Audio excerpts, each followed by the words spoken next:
오늘 우리에게 주신 하나님의 말씀은 역대상 27장입니다.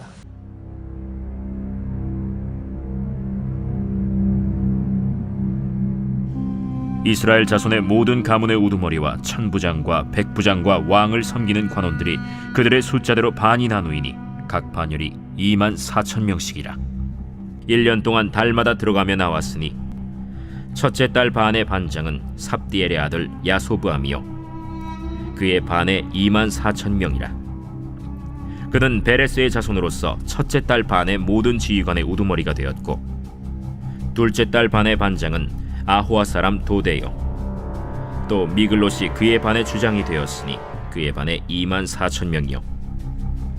셋째 달 군대의 셋째 지휘관은 대제사장 여호야다의 아들 브나야요 그의 반에 24,000명이라. 이 브나야는 30명 중에 용사요 30명 위에 있으며 그의 반 중에 그의 아들 암미사밧이 있으며, 넷째 달 넷째 지휘관은 요압의 아우 아사헬이요 그 다음은 그의 아들 스바디아이니 그의 반에 24,000명이요.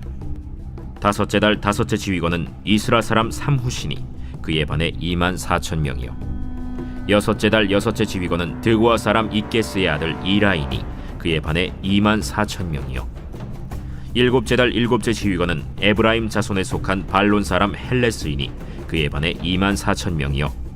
여덟째 달 여덟째 지휘관은 세라 족속 후사 사람 십부게이니 그의 반에 24,000명이요. 아홉째 달 아홉째 지휘관은 베냐민 자손 아나도 사람 아비에셀이니 그의 반에 24,000명이요. 열째 달 열째 지휘관은 세라 족속 느도바 사람 마하레이니 그의 반에 24,000명이요. 열한째 달 열한째 지휘관은 에브라임 자손에 속한 비라돈 사람 브나야이니 그의 반에 24,000명이요. 열두째 달 열두째 지휘관은 온니엘 자손에 속한 느도바 사람 헬데니 그 반에 24,000명이었더라. 이스라엘 지파를 관할하는 자는 이러하니라.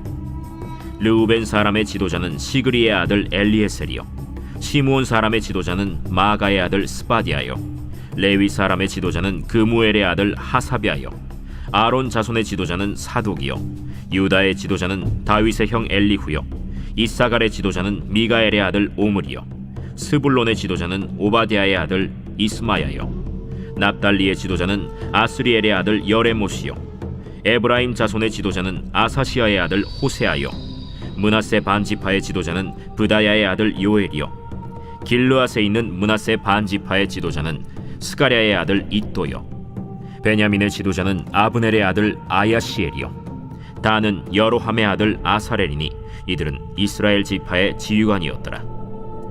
이스라엘 사람의 20세 이하의 수효는 다윗이 조사하지 아니하였으니 이는 여호와께서 전에 말씀하시기를 이스라엘 사람을 하늘의 별같이 많게 하리라 하셨습니다. 스루야의 아들 요압이 조사하기를 시작하고 끝내지도 못해서 그 일로 말미암아 진노가 이스라엘에게 임한지라. 그 수효를 다윗 왕의 역대 지략에 기록하지 아니하였더라. 아디엘의 아들 아스마웻은 왕의 곳간을 맡았고, 우시아의 아들 요나단은 밭과 성읍과 마을과 망대의 곳간을 맡았고, 글롭의 아들 에스리는 밭가는 농민을 거느렸고, 라마 사람 시므이는 포도원을 맡았고, 스밤 사람 삽디는 포도원의 소산 포도주 곳간을 맡았고, 게델 사람 바알 하나는 형야의 감람나무와 뽕나무를 맡았고, 요아스는 기름 곳간을 맡았고, 사론 사람 시드레는 사론에서 먹이는 솥대를 맡았고, 아들레의 아들 사밧은 골짜기에 있는 솥대를 맡았고, 이스마엘 사람 오빌은 낙타를 맡았고, 메로노 사람 예드야는 나귀를 맡았고, 하갈 사람 야시스는 양떼를 맡았으니 다윗 왕의 재산을 맡은 자들이 이러하였더라. 다윗의 숙부 요나단은 지혜가 있어서 모사가 되며 서기관도 되었고, 학모니의 아들 여히엘은 왕자들의 수종자가 되었고, 아히도벨은 왕의 모사가 되었고, 아렉 사람 후세는 왕의 벗이 되었고, 브나야의 아들 여호야다와 아비아달은 아히도벨의 뒤를 이었고, 요압은 왕의 군대 지휘관이 되었더라.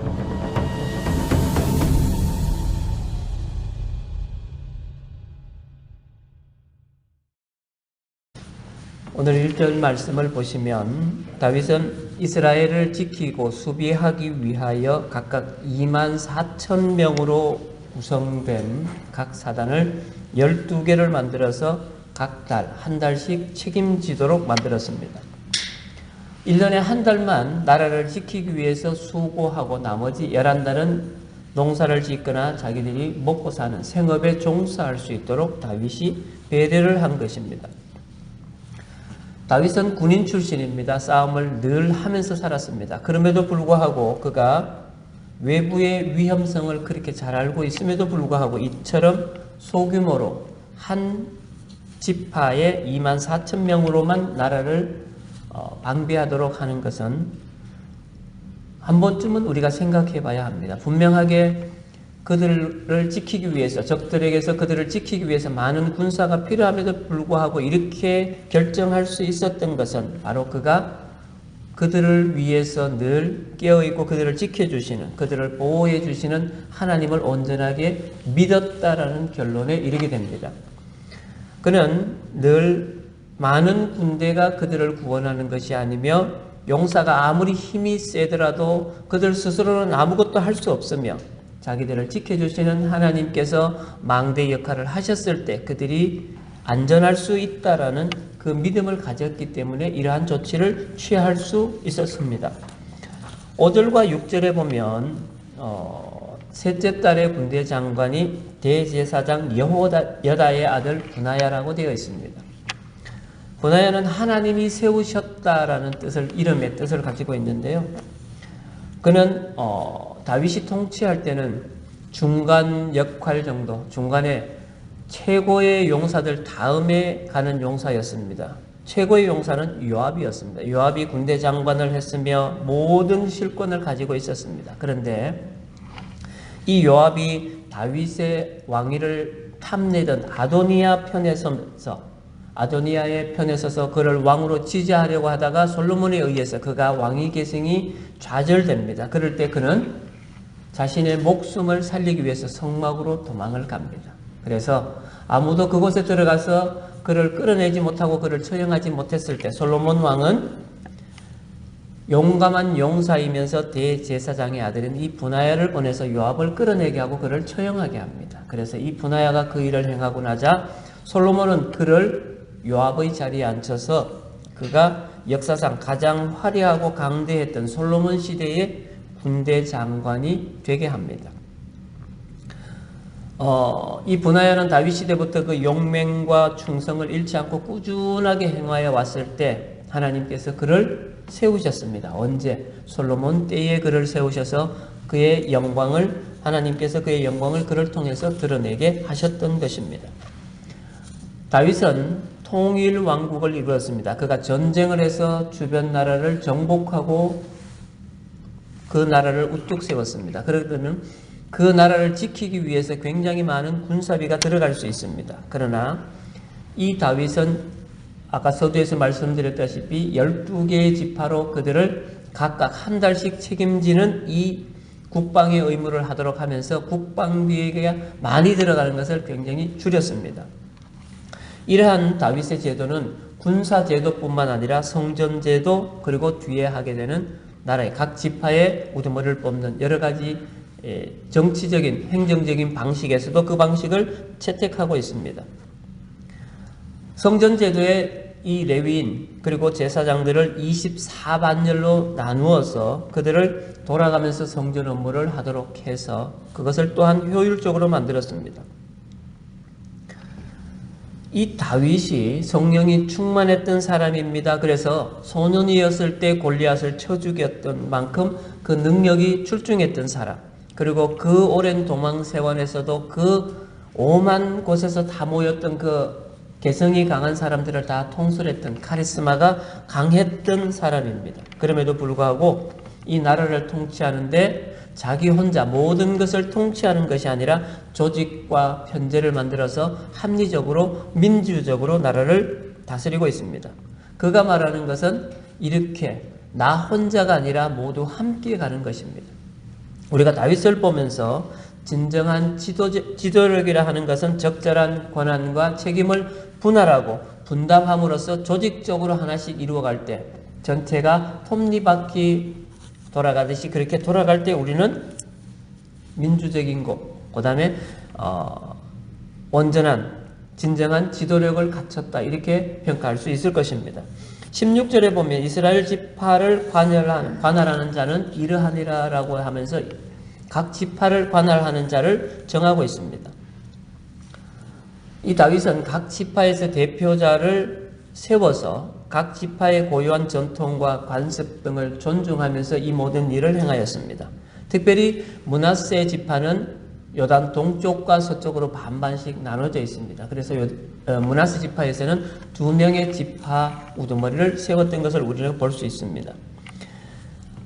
다윗이 세웠던 이 통일 왕국의 구조는 첫 번째로 가장 중심이 되는 성전 제도를 중심으로 세웠습니다. 그리고 중앙 정부 조직을 구성하면서 또한 그 밑에 12지파의 각 우두머리들을 세워서 전체 나라를 하나로 통합하는 12지파로 12개로 나눠져 있지만 그것을 하나로 통합하는 이 정치 제도를 나라의 통치 제도를 세웠던 것입니다. 다윗이 생각하는 가장 이상적인 나라는 오직 왕이 절대 권력을 누리는 1인 중심의 국가가 아니라 언제까지나 성전을 중심으로 하여 통일된 왕정체제와 더불어 각 지파의 자유와 개성이 존중되는 가장 이상적인 신정국가를 꿈꿨습니다. 그래서 그것을 기준으로 다윗은 성전을 중심으로 12지파를 나눴고 또 각 나라들을 다스리는 그들의 중간 관리들을 정했던 것입니다. 23절과 24절에 보면 다윗이 인구조사를 했을 때 그것을 마무리하지 못했다는 내용을 2절 적고 있습니다. 여기서 보면 요압에 대한 내용으로 저는 포인트를 맞추고자 합니다. 요압은 분명 다윗이 요압에게 인구조사를 명령했을 때 그는 이것은 하나님 앞에서 합당하지 않은 것이다 라는 직언을 올렸습니다. 그는 그때까지 하나님 중심으로 성령이 충만했던 사람, 올바른 사고를 가졌던 사람입니다. 그럼에도 불구하고 다윗은 그것을 받아들이지 않고 자기 고집을 부려서 인구조사를 시행하게 했습니다. 그런데 보시면 이 요압이 의도적으로 인구조사를 마무리하지 않았습니다. 베냐민 지파와 레위 지파에 계수를 하지 못한 것입니다. 그렇게 이 인구조사가 마무리되었습니다. 이 일로 말미암아 하나님의 진노가 이스라엘에 임했습니다. 그래서 전국적으로 무려 7만 명이나 되는 사람들이 죽는 심판, 온역이 내려서 그렇게 7만 명이 죽어나갔습니다. 이것이 다윗으로 인한 것이었습니다. 요압은 이때까지는 자신의 충심을 하나님 편에서 그 모든 것을 행했습니다.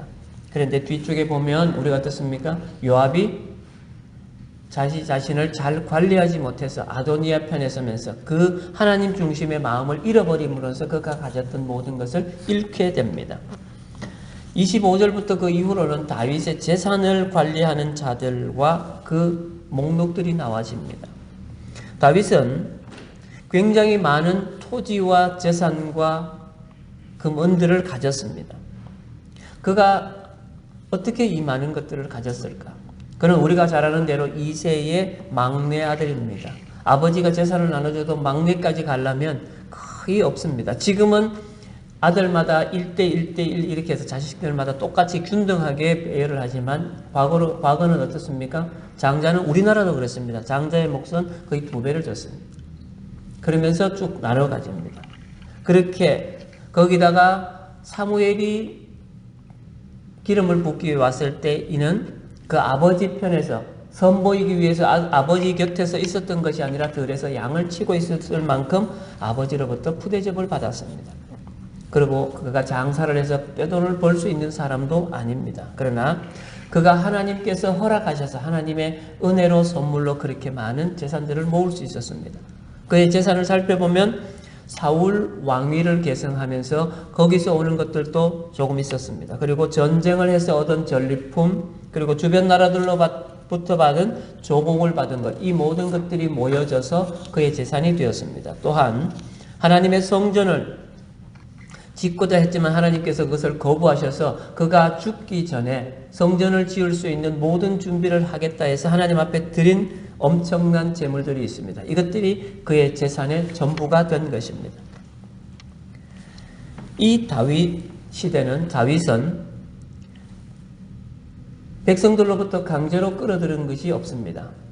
그가 하나님의 법궤를 예루살렘 성전으로 데려올 때 오르난의 타작마당에서 어떻습니까? 하나님 앞에 제사를 드리기 위해서 그 타작마당과 그 모든 물품들이 필요했을 때 오르난은 왕이 있으시기에 이건 그저 가져 쓰십시오. 공짜로 하나님 앞에 헌물을 드리고자 했습니다. 그러나 다윗은 그 정당한 값을 지불하고 사서 그것을 하나님 앞에 제사를 드렸습니다.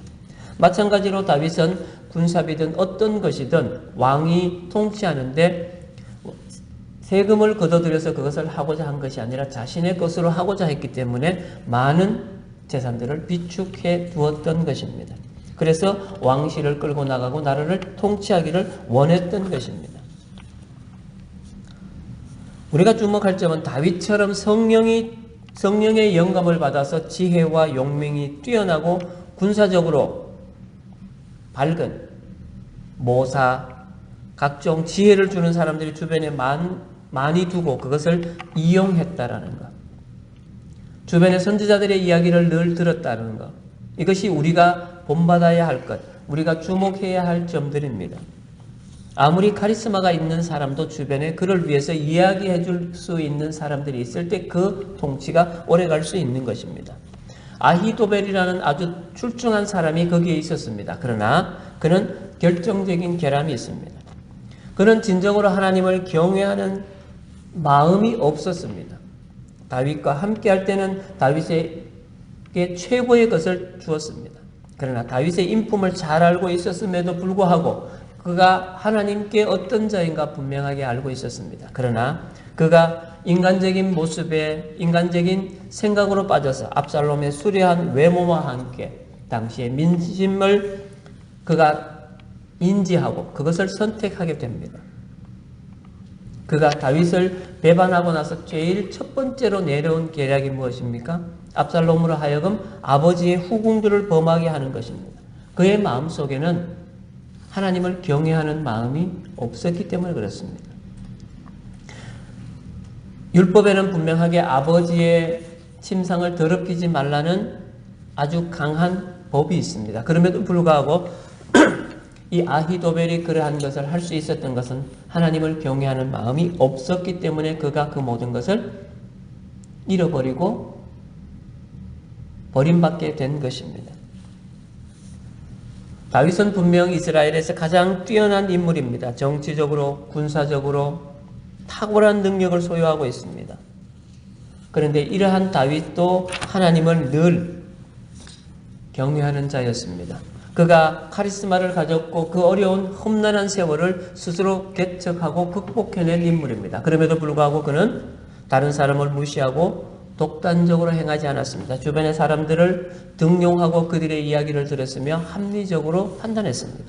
자기 자신의 카리스마, 자기 자신의 독단적인 것을 했을 때 하나님으로부터 징계도 받았던 사람입니다. 우리가 어떤 일을 행할 때에 분명하게 좋은 일들, 해야 될 일들이 반드시 있습니다. 그러나 아무리 좋은 것이라도 그것이 연합되지 않으면 선한 영향을 끼칠 수가 없습니다. 아주 작고 사소한 것일지라도 크고 위대한 것일지라도 어떤 일을 행할 때는 의견이 모아지고 합리적으로 그것을 행할 때 하나님 보시기에 합당한 것이 될 수 있습니다. 다윗이 통일왕국을 이루고 통일왕국의 왕으로 등극하기까지 그는 주변의 많은 사람들과 함께 했으며 그것을 합리적으로 이끌었을 때 그가 통일왕국의 이스라엘의 최고의 왕이 될 수 있었으며 지금까지도 그는 다윗왕, 이스라엘의 다윗왕이라는 그러한 칭호를 얻을 수 있었습니다. 교회가 역시 마찬가지입니다. 교회가 행해야 할, 반드시 행해야 될 일, 꼭 가야 할 일들이 있습니다. 그러나 온 교회가 하나 되지 않으면 이것은 선한 영향을 끼치기가 어렵습니다.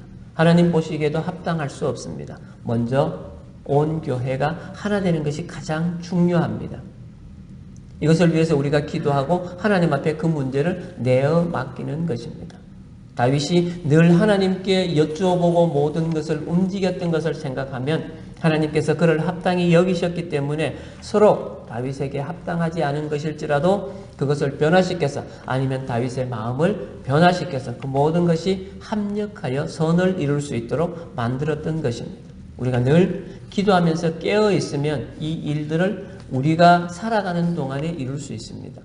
그러나 그것이 깨어있지 못하면 아히도벨처럼 최악의 선택을 할 수밖에 없는 것입니다. 우리는 늘 깨어있어서 하나님께서 주시는 은혜로 최선의 선택을 하고 하나님이 기뻐하시는 하나님의 자녀들로 살아가실 수 있기를 소망합니다. 기도하겠습니다.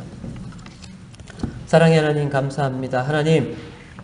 하나님께서 다윗을 통하여 놀라운 축복을 주시고 그를 크게 들어 쓰셨습니다. 그러나 다윗은 그것으로 인해서 교만하지 않고 자만하지 않고 가장 합리적인 방법으로 모든 사람들과 더불어 하나님의 일을 할 수 있고 나라를 세워갈 수 있는 그 방법들을 택했습니다. 그러나 그 방법을 택함에도 불구하고 하나님을 의지하는 그 믿음은 소멸되지 않았습니다. 하나님께서 함께 하신다는 그 기본적인 믿음 아래서 모든 일을 행하는 것을 우리가 볼 수 있습니다. 하나님 그에게 많은 것을 주셨고 또한 많은 것을 누리도록 하셨고 많은 것을 약속하셨습니다. 그러나 그는 절대로 자기의 위치, 자기의 자신의 그 믿음을 잃어버리지 않았습니다. 하나님의 사랑하는 자녀들이 이 세상에서 사는 동안에 그러한 믿음을 갖게 하여 주시옵소서. 다윗과 같은 믿음을 갖게 하셔서 이들이 세상에 살아나가면서 자신이 교만하지 않으며 자만하지 않으며 늘 주님 앞에 무릎 꿇으며 주님께 모든 것을 내어 맡기는 다윗과 같은 믿음을 소유하게 하셔서 이 세상 살아가는 동안에 합리적으로 주변 사람들과 연합하여 함께 나아갈 수 있는 귀한 주의 자녀 되게 하여 주시옵소서. 새로운 한 주간을 저희들에게 허락하셨습니다. 하나님, 사순절을 살아가며 저희들이 예수님의 고난과 예수님의 삶을 돌아봅니다. 이 주간에도 하나님께서 우리들이 온전하게 하나님의 말씀 안에서 하나님의 말씀에 순종하며 살아가는 귀한 주의 자녀들 되게 하여 주시길 간절히 소망하며 예수님의 이름으로 기도합니다. 아멘.